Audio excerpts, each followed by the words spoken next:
MP Porika Balram Naik, MLA doctor Murali Naik media సమావేశంలో ST జాబితా నుంచి లంబాడాలను తొలగించే కుట్రలను బీజేపీ, బీఆర్ఎస్ నేతలు చేస్తున్నట్టు అసత్య ప్రచారం చేస్తున్నారని తెలిపారు.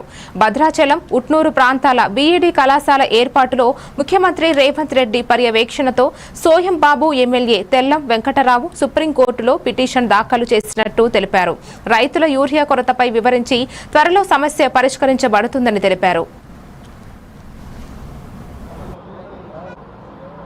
मणुगुर ईएससी हास्पिटल सैंक्शन कराया मणुगुर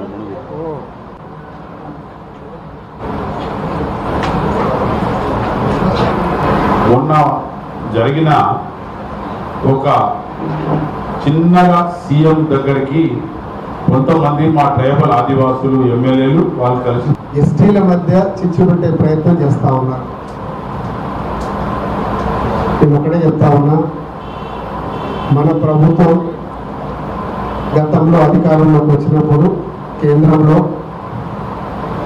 గౌరవ మాజీ ప్రధానమంత్రి అయినటువంటి స్వర్గీయ ఇందిరాగాంధీ గారు 1976 సెప్టెంబర్ 20 నాడు లంబాడీలను గిరిజన ఎస్టీ జాబితాలో కలపాలని చెప్పేసి వారు ఒక బిల్లును ప్రతిపాదించడం జరిగింది. ఇచ్చింది కాంగ్రెస్ ప్రభుత్వం. సరే, అప్పటి నుంచి దాదాపు 3 జనరేషన్స్ వాళ్ళం మేము లబ్ధి పొందాం.